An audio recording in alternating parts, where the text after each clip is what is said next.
It's good to be back.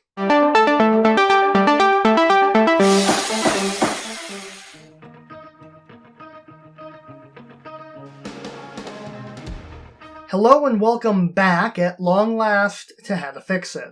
So, I'm not usually a fantasy person. Honestly, I just prefer sci-fi. I don't know why, but there are very few exceptions to my usual rule. Dark Crystal and Labyrinth is one, because of the Jim Henson charm. Big Trouble in Little China is another, because it's just a really good movie.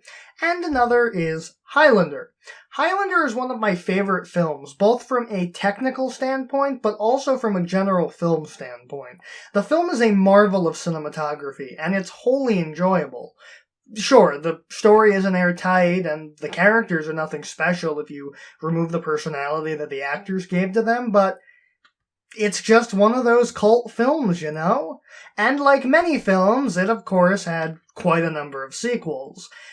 The only thing is that the first movie was very cut and dry. Like, the basic premise, there can be only one, with the ending of the film having Connor MacLeod as the last immortal and receiving the gift, it doesn't really lend itself well for sequels, as you can see.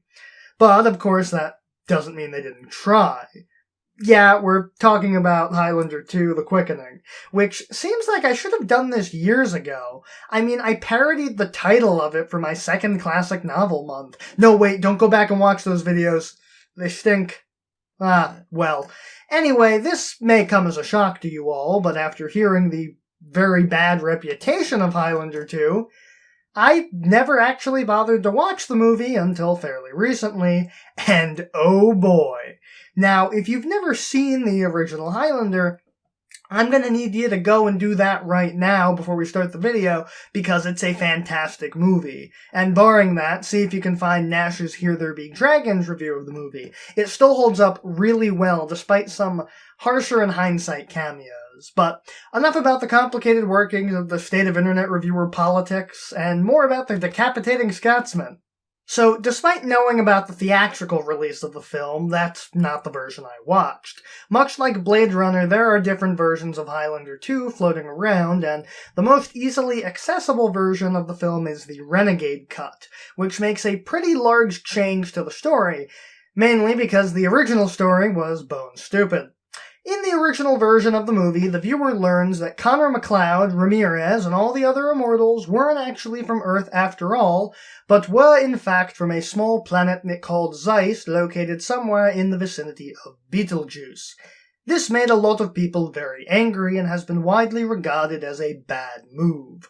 Thus, in further releases of the film, all references to the planet Zeist were expunged, and all scenes taking place there instead took place in a vague, distant past of Earth. In my opinion, making it the distant past instead of Zeist makes it slightly better, but only just. Since there seem to be vague supernatural elements relating to the Crazy Light Show when their heads get cut off in the first movie, but not really that much better. Especially since it complicates all the pop culture references. This sure doesn't look like Kansas. How does Katana know about the Wizard of Oz if Ramirez doesn't know what a stage show is? They're from the same place, and Ramirez lived in the future for hundreds of years. But that's getting ahead of ourselves. I just wanted to get that out of the way, since technically the Zeist stuff doesn't factor into this version of the film.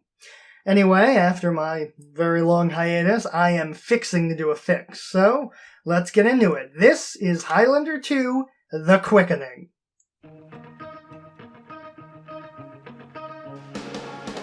Going into this assuming you saw the first movie, but if you didn't, this film is nice enough to fill you in on the backstory.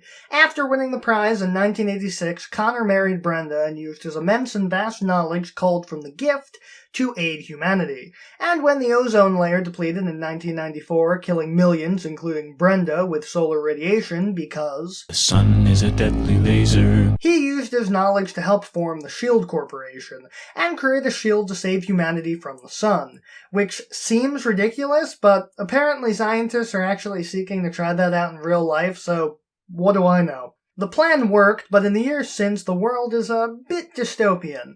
Connor, who no longer has immortality, is an old man living in 2024, and while attending a performance of exposition opera at Opera, he has a flashback to the past. No, not to the first movie, or even to his life in Scotland, but to that distant past I mentioned earlier, where Connor and Ramirez were bonded together while seeking to overthrow General Katana, played by Michael Ironside, but are instead captured by Katana and banished to the future. And the less you try to rationalize any of that, the saner you'll be, so don't even try. Essentially, they're reincarnated as new people and don't gain their memories back until one of them wins the prize. I think. Anyway, back in 2024, Louise Marcus is an eco-terrorist who believes that the S.H.I.E.L.D. Corporation, run by evil Dr. Cox, is lying about the world needing it and that the ozone layer has reformed and stopped the deadly radiation. She proves this by breaking into the corporation and stealing the data before heading off to find Connor, since he's apparently the only person in the world left who can help her. Connor drowns his sorrows in booze at bar after Opera, but before he heads home, Louise confronts him. Right after the news story that labeled her a terrorist aired on the news. Louise is kind of a moron running up to Connor in public like that. Meanwhile, in the distant past, Katana worries that Connor might attempt to return and overthrow him, despite no evidence to the contrary, and Connor essentially just waiting out his time left on Earth until he finally dies, and sends 2 assassins through time to kill Connor. And come on, what the hell is up with the Hedgehog twins? All I know for sure is that their original characters do not steal. Funnily enough, you know how I just explained that Katana's plan is stupid? Thing 1 over there flat out tells him that to his face. I want you to leave for the future immediately. Find McLeod and kill him. But I thought you said McLeod was mortal and will never return. When your own underlings tell you that your plan stinks, I wonder how a bonehead like you ever reached a position of responsibility in the first place, Katana. Louise continues to try to get Connor to join her cause, but before she can, Connor senses the coming of the assassins and gets Louise to safety before taking them on. Because he's the hero, Connor makes quick work of one, and when he chops his head off, the Quickening restores Connor's youth and immortality.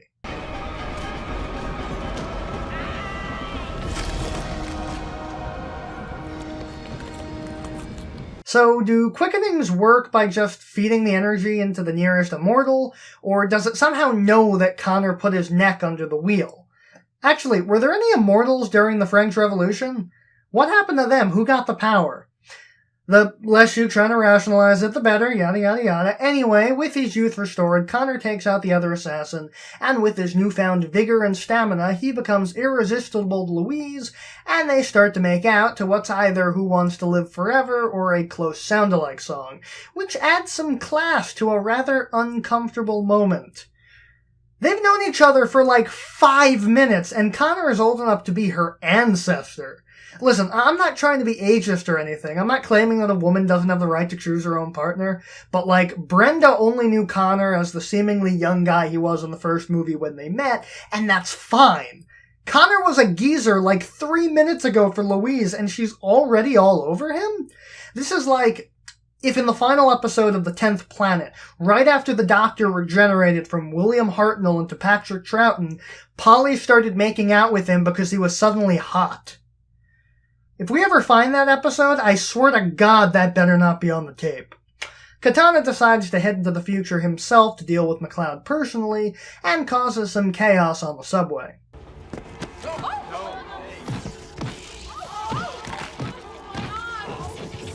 I don't know if this is supposed to be Neo New York or some other city, but that's just how the subway is. Reminds me of the Q train.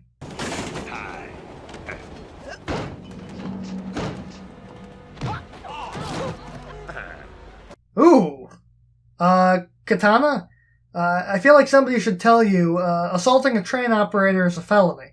Meanwhile, Ramirez, who can apparently be summoned back to the general location of his death by shouting, appears out of nowhere in modern Scotland, interrupting a performance of Hamlet.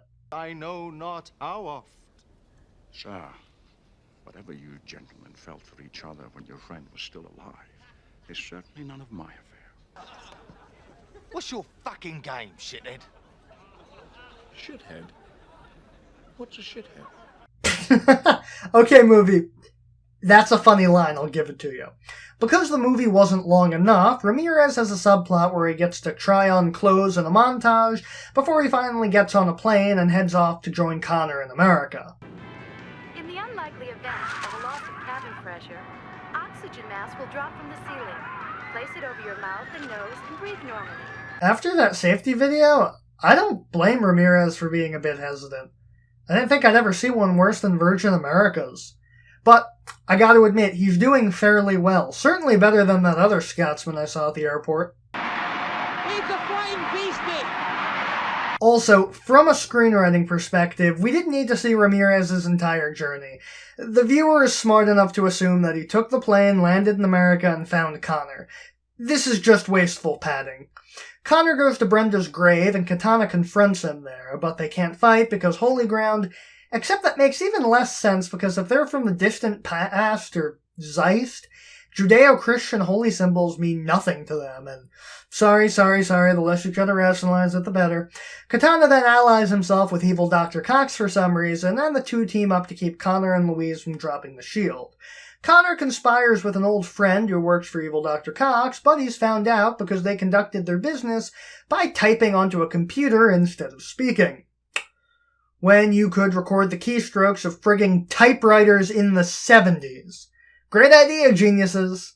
Ramirez finally shows up, and the three team up together to infiltrate the S.H.I.E.L.D. Corporation and destroy the S.H.I.E.L.D., using a fairly smart method of using their immortality to get killed, brought inside, and returned to life while Louise is being interrogated. As they make their way through, Katana and evil Dr. Cox trap Connor, Ramirez, and Louise in a room with a lowering fan that will kill them.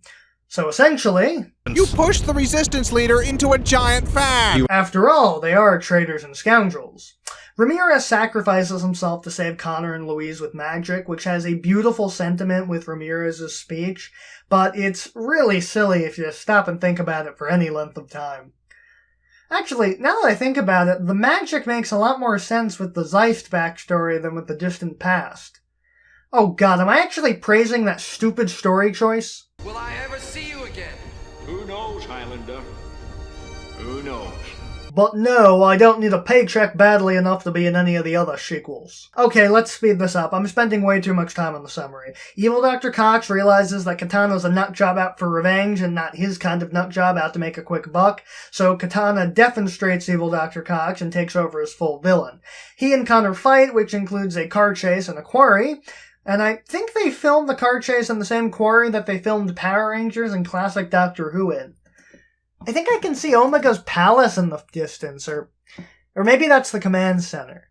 But of course, Connor wins, and the resultant energy release from the Quickening, much like the Doctor's regeneration in New Who, is capable of destroying the shield and allowing the Earth to finally be under the regular sky once more. This is nice and all, but I can't help but notice that, doing it at night isn't nearly as impressive as doing it during the day so that the previously darkened world is engulfed in the sunlight and blue skies. Oh wow, the sky has stars again. Just seems like a missed opportunity is all I'm saying. Also, shock of shocks, Connor doesn't return to the distant past at the end. He just stays and kisses Louise under the stars as the movie finally ends.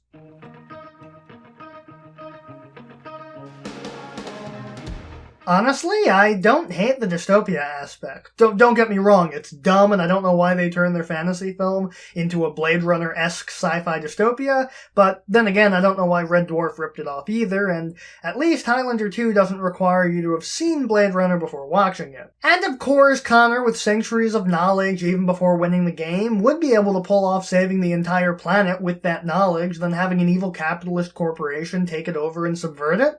It's not a unique story idea, but there's a reason stuff like that is pretty common in Hollywood, because it works when it's done well.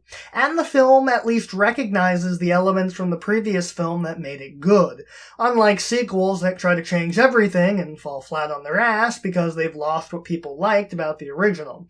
Highlander the source. Highlander 2 has Connor Ramirez, a love interest, flashbacks, and a memorable, charismatic villain played by a future bald DC TV baddie. They're not done nearly as well as in the original, but they're there. Michael Ironside looks like he's having fun at least, so there's that. It's a small thing, but even in a bad movie, if the actors are having fun, it means that at least it was worth making for that aspect. And despite the character being so one-dimensional that I'm surprised Katana didn't just slice him in half like tissue paper, David Blake, aka Evil Dr. Cox, is a delight. Every film is improved by the presence of the man, the myth, the legend, John C. McGinley. Much like the first film, the characters are improved by their actors, and between Katana and Blake, both Ironside and McGinley are clearly having a blast in chewing the scenery so much that I'm surprised there was anything left to shoot in front of. I'd make a Scrubs joke, but Spoonie already got all the good ones. I'll just say that this character is Dr. Cox if his personality swapped with Jordan's more sociopathic tendencies. Christopher Lambert and Sean Connery do as well as can be expected with their parts, though they had far more to work with in the first movie, and while I think I liked Brenda more, Louise isn't a bad love interest, even if I have my own issues with the idea of her being Connor's love interest, though I can't help but feel that part of it may be my own personal bias, since her actress, Virginia Madsen, would later go on to be a recurring guest star named Cassandra on Frasier, and I can't believe that Frasier would let Cassandra impact his feelings for Faye, who was clearly the better choice, and...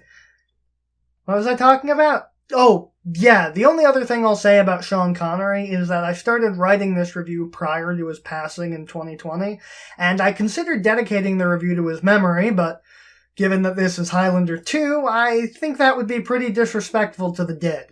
The music is pretty good. It's no Queen, but it's by Stuart Copeland, so not only is it by the drummer of The Police, but he also did the stellar music for the Spyro games, which I've got healthy nostalgia for. And props to them for using Who Wants to Live Forever during that frankly uncomfortable outside makeout scene. And whatever the opposite of props is to them for writing that scene in the first place. Otherwise, the music is fairly solid. They also utilize the character's immortality in a way that the first movie didn't really go into, since it was about the final battle where death was literally on the line, but it's pretty smart to use immortality to break into a max security location since they can take the bullets. Feel bad for Louise, though. Walls, and definitely not car trunks, do not stop bullets. And apart from that first one with the Hedgehog twins, which is sort of laughably bad, the fight scenes aren't bad. The choreography is fairly solid, and I was engaged while watching them. In fact, I was fairly engaged for most of the film, and I never wanted to turn it off. Although that might be because I already knew where everything was going, so I wasn't surprised or turned off by stupid things. I also tend to enjoy laughably bad movies, which you all know if you've seen any episode of this show. I don't think I really have to say it again, but the Zeist stuff is stupid, and so is the Distant Past fix for that matter.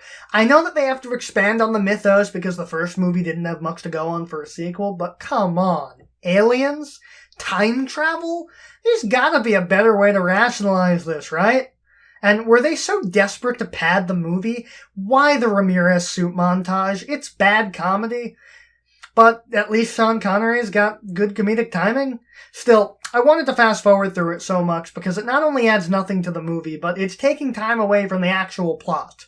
Or, at the very least, just giving us more scenes of Ironside and Johnny C out-hamming each other. And while I said I was okay with the dystopia stuff, I think having the whole dual narrative thing and having two goals weakens the movie. It's not as if the film was lacking a big bad, they had Katana. He was an idiot, but he was there. The point of the first film was to win the game, and stopping the Kurgan and saving Brenda was both necessary because Connor was the protagonist, but also because the Kurgan had a personal connection to Connor throughout their shared history. Yeah, he had to kill whoever survived that long because of survival, but he also had more of a reason to want to win because he knew his opponent well. This film has Katana, whose motivations are as weak as they could possibly be, but throwing and having to save the entire Earth from the shield muddies the waters even more and dilutes it so much that the only way they could make it work was by having Katana's death also destroy the shield, because otherwise they'd have to have two endings. Heck, even Highlander 3 managed to do a dual narrative right by having the other narrative be Connor's relationship with his son, so rescuing the son is like with rescuing Brenda from the Kurgan, more personal. Okay, fine, Connor has a personal connection to the shield, but it's not like he spent the opening sad that he created it. Connor was at peace with it until he saw the data that they didn't need it. And Katana's entire plan was so stupid, and it's so easily fixed. Connor only became immortal again because Katana sent the Insano twins back in time, since, as far as it seems, the presence of other immortals restarts the game.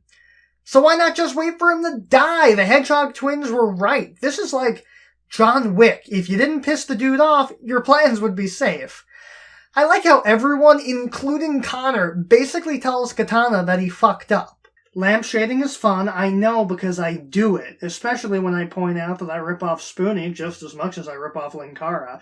But when your own script includes a joke that rips a giant gaping hole in your narrative, it's a pretty key sign that you should change your narrative to subvert it. Have Connor suddenly decide that he has nothing left on Earth for him and try to return. Never mind that they don't actually establish how Connor could even return in the first place. I can forgive a lot in a crappy movie. I'm probably the most magnanimous of all the internet reviewers out there. But this is just lazy writing, and it's unforgivable. Additionally, the romantic arc is pretty weak. They have absolutely zero reason to be together, not that much chemistry. They get together seconds after Connor becomes young again, and I didn't feel a single iota of emotion for any aspect of their relationship. If it was developed even a little bit, like at least Highlander 3 gave both Connor and his love interest their own reasons for falling for each other, and they don't just kiss for no reason. And finally, Christopher Lambert's old man voice is so silly. There are some people in this world who know when to stop. Like, I'm not saying that I'm good at doing voices, cause I'm not. You saw that earlier in the review. But his voice sounds like a parody of an old man voice. It's like, huh? What did you say, Sonny? Yeah, old people have a sort of tired or raspy voice, but they could have just had him speak slowly or more deliberately. Not have this goofy voice. When your character wouldn't be out of place on an episode of SpongeBob SquarePants, you've undercut the character. I love the young people.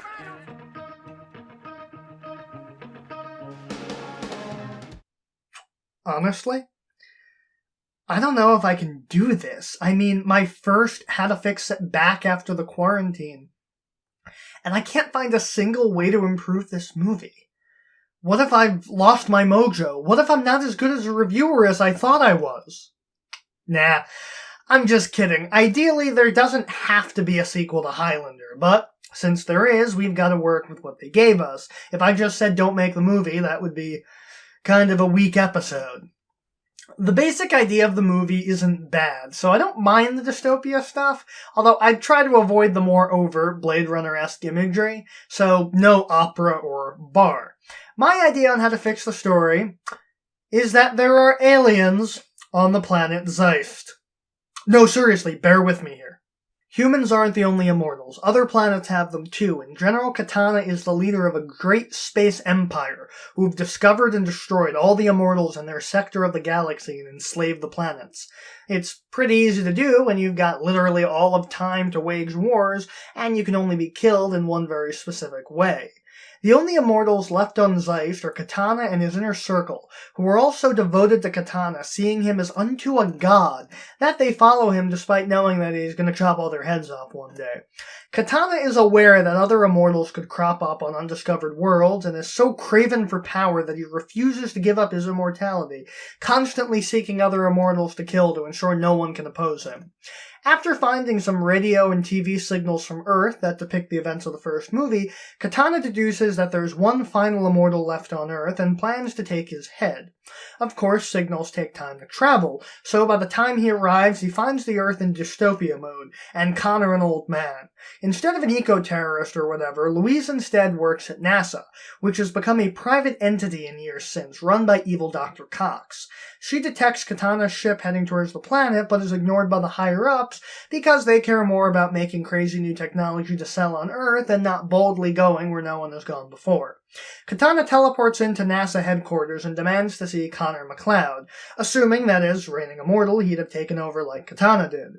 Naturally, nobody there knows who he is until he displays an old photo of a young Connor, and Louise recognizes him, having encountered him earlier in the film when they set up Old Man Connor, who, despite being a mortal who can have kids, lost Brenda before he was able to and became a sad sack, since even as a mortal he still outlived someone he cared about. Louise sets about tracking him down to warn him about Katana as Katana allies himself with evil Dr. Cox, because I really can't give up the scenes of them together. Louise goes to warn Connor, but Katana's assassin followed her, and at first it seems like a sure thing Katana's assassin will kill Connor, but he turns out to not be as feeble as he seemed and uses misdirection to outwit his opponent before chopping his head off, restoring his immortality, since the quickening of an extraterrestrial immortal restarts whatever biofield that was around during the game. They start planting seeds of romance between Connor and Louise, Connor opening himself up to her, and the romantic arc is more of a means to an end to reignite Connor's zest for life. Think Kirk's arc in Star Trek II: The Wrath of Khan. The rest of the movie goes about roughly how it went in the Renegade cut, except without the S.H.I.E.L.D. subplot. It's more of a character-driven piece about repelling Katana and saving Earth from being conquered. In the end, after Connor storms Katana's ship and takes out his entire cabal, Katana and his people are dead, and Connor, armed with the knowledge of interstellar travel and a new zest for life and love in Louise, decides to help Earth out of the Dark Ages and go into the Space Age. Connor is mortal, but hey, maybe his descendants can go out among the stars to see how the newly freed worlds are getting on without Katana. I know, Aliens and Highlander are stupid, but I feel like this works. They put Aliens and Highlander in the first place, and I like to work with what they give me. My reasoning is threefold. 1. The distant past doesn't work from a story standpoint. It just doesn't. 2. Having Katana be an alien fixes his pop culture references and makes them make sense. Of course Katana would study Earth culture on the way to kill Connor, know your enemy and whatnot. And 3. If I made him be some hidden Earthbound immortal, then I'd just be making Highlander 3, and while Highlander 3 is admittedly a much better movie, that's cheap and we all know it. And yeah, no Ramirez in this version. Sorry. I tried my hardest to come up with a justification for him to be there, but every idea I had was stupider than the last, and somehow worse than what actually happened. The best I've got is Katana has a device to reconstruct Ramirez out of Connor's memories and the collected knowledge from the Kurgan after getting the gift, because he trained Connor and needed an edge against the newly young Connor, but I thought that even that was a cop-out. Better Ramirez, and by extension the late great Sean Connery, that he's not dragged into this mess. So, yeah, not a perfect fix by any margin, but the original film is so batshit insane and stupid that there's not much that I could do to it otherwise to make it, if not a good movie, at least a decent movie.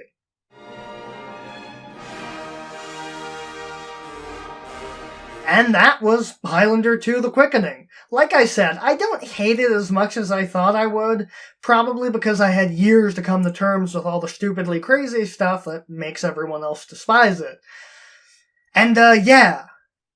Aliens. It definitely makes slightly more sense than what we got, right? I don't know if I'm permanently back in the swing of things yet, but I'm definitely making an effort to get back to the status quo, so I hope it won't be too long until the next video. See you next time.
Funnily enough, you know how I just explained that Katara's